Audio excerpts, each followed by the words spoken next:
Ice cream yummy. Ice cream good. Ice cream yummy. Ice cream good. Yo, what's up sa inyo guys? Good morning, good morning. Nandito pa rin tayo sa probinsya ng Bolinao. Dito lamang yan sa Pangasinan.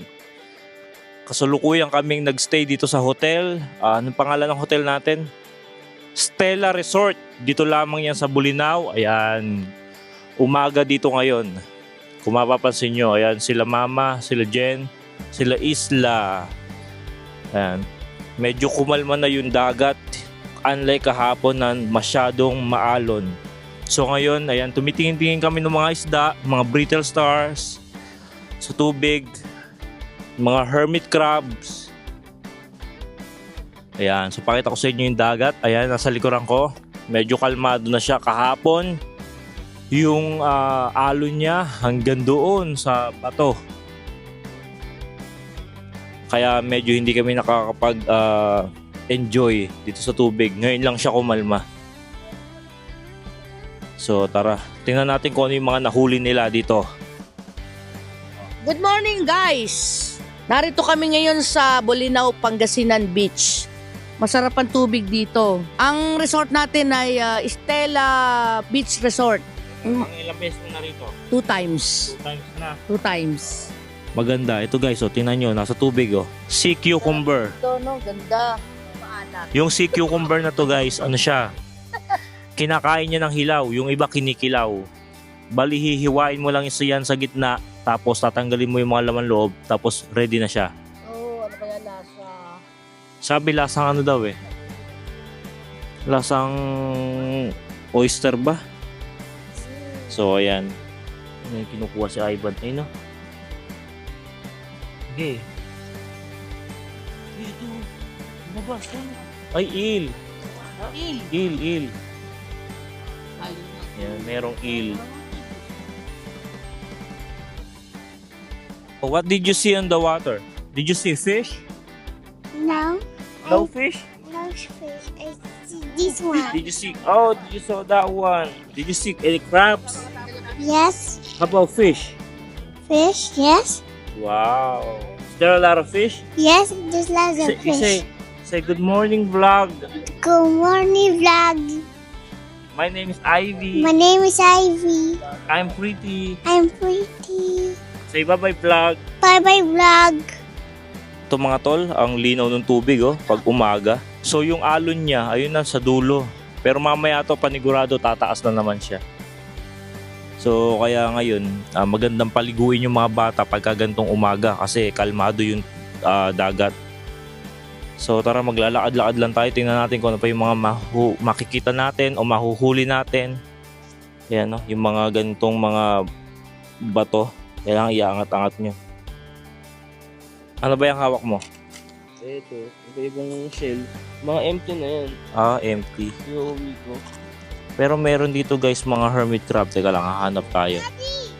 Ano ba nakita mo? I saw fish and starfish. Wow! Crabs. Oh yeah, and hermit crab. Ganda ba dito? Clams. Okay, bye-bye for vlog. Bye. So yun guys, nakita nyo naman ang ganda ng beach dito. Kalmado pag umaga. So maganda talaga pagliguan ng mga bata. So karamihan ng mga activities ginawa na namin kahapon. Naligo, nag-inuman. Hindi ko na nakuhanan kasi nga nakalimutan kong dalhin yung laptop ko. So itong camera na gamit ko, marami pa siyang mga video na kailangan pang i-edit. Hindi ko na ilipat do sa kagad sa laptop. Ayun, ang daming isda. Masarap siguro mag-fishing dito. Grabe. Ganda. So, highly recommended dito sa Bolinao. Kung meron kayo nag-iisip na pasyalan. So, mula sa amin sa Bulacan, 4.5 hours. Maaga kami umalis, kaya medyo hindi kami na traffic. So, ayan guys. Balik ako mamaya pagka bumaba na yung iba. Kasi ngayon natutulog pa. So talagang plano namin ngayong umaga, mag-relax lang, magkape, tapos ayun, uwi na. So ayan ulit yung aming tinuluyan. Okay, so nakikita nyo, hindi ko alam kung sea cucumber dito o sea slug. Pero ayan para siyang suso na walang shell. Ayan, ito. Ayan. Talaga naka-camouflage siya dito sa bato-bato. Dito mga tol, tingnan nyo, ang daming hermit crab. Yan. So ayan mga tol, syempre, habang naglalakad-lakad ako dito sa gilid ng dagat, syempre mapapansin mo, kahit gaano kaganda yung isang kapaligiran o kung ano man, basta napuntahan talaga ng tao, na peperwisyo. Kasi tingnan mo to guys, isang area dito purong puno ng basura. Ayan ang daming basura sa gilid na binalik sa atin ng dagat. Mga kadalasan dito, ayan nga, plastic as usual, styro, mga tsinelas, mga bote. Yan, sayang talaga. Kaya kayo mga tol, kung pupunta kayo sa dagat, sana lahat ng gamit o yung mga ginamit nyo na bagay o dinala nyo dito, sana dalhin nyo rin pa uwi. Siyempre nakakasira ng kalikasan kung iiwan nyo lang dito. Kagaya ng mga nandiyan sa gilid is natatambak lang o dito lang din napupunta. Nakakapangit siya ng lugar. So yun guys, kasama ko si Papa. Ano sabi mo sa lugar? Wala. Okay lang. Ano ginagawa mo? Ha? Ano ginagawa mo? Nilalagay ko yung cellphone sa casing. Ayaw pumasok. Para magpipicture siya underwater. So yung iba kasama namin guys, tulog pa. Napuyat kagabi. Saka bago kasi kami bumiyahe dito, mga nag-inuman, ayun. Mga madaling araw na mga natulog, kaya talagang mga nagbabawi ng tulog. Mag-hi kayo.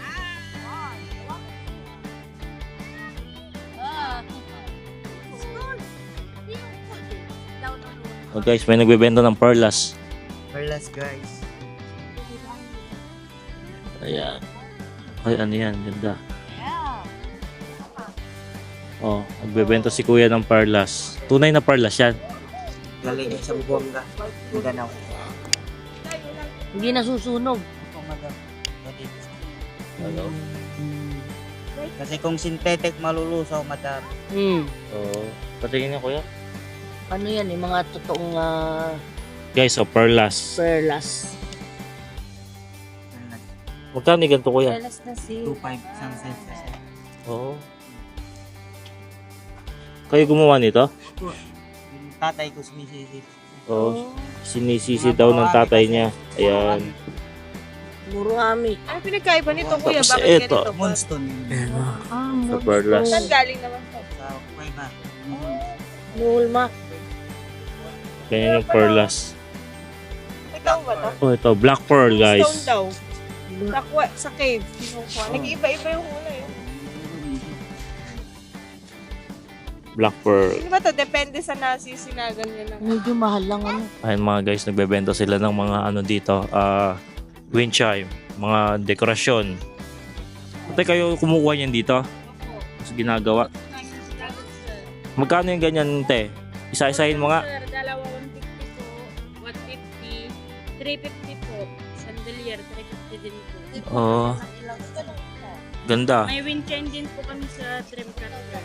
Magkano naman po yung sa Dreamcatcher? 180 lang po. 180 sa Dreamcatcher. Gawa po ito sa Kapista. Oo, ganda. So ayan guys, pagka umaga, nag-iikot-ikot sila dito sa beach. Nag-aalok ng mga souvenir sa mga turista. Ayan, mura lang yung halaga. Yung talagang perlas lang ang medyo mahal. Pero syempre, isipin niyo naman kung paano nakukuha yung perlas. Talagang sisisirin mo sa dagat. So, pwede na rin, di ba? Kaya ayan, si Papa Eto guys yung mga sinasabi nilang South Sea na perlas, galing to doon sa malaking Kabibe. Ang isang set 3,000. Ayan. Di ba ibang kulay yan? No? Ganda.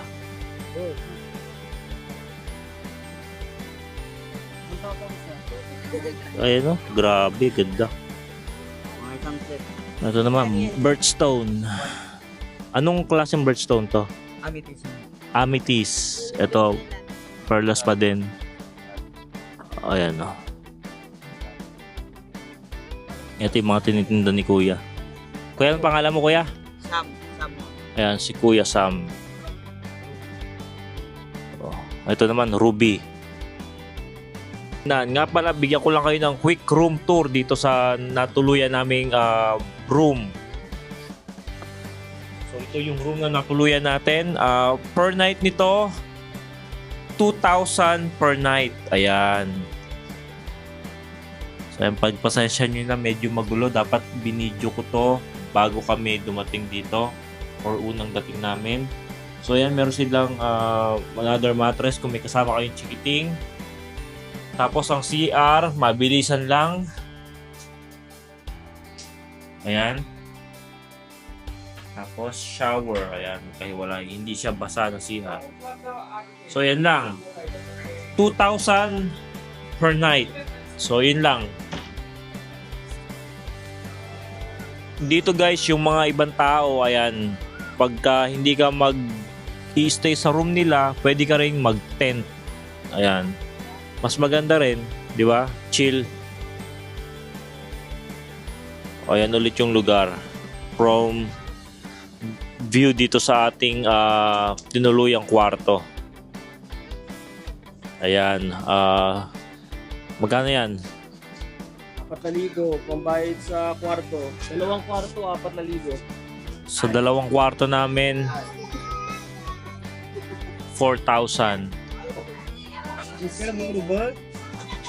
Those are bugs? Yeah. You touched it already now. Hello! Hello! Hi. Bali mga tol, ito na yung isang kwarto na inarkila namin. Itong buong kwarto na to hanggang dun sa dulo. Tapos meron 2 kwarto sa taas, higaan na queen size. Is halaga niya 6,000 per night. Tapos ito yung CR niya. Oh, may bathtub, may shower, may toilet. So hanggang dito na lang yung video natin dito sa Stella Resort dito sa Bolinao. Kami ay nagre-ready ng umalis. Papunta kami ng 100 Island. Doon kami magla-lunch. Tapos diretso uwi na ng Bulacan. So update na lang ulit ako pamaya pagka nakauwi na tayo or nandun na tayo sa 100 Island para kumain. So tara!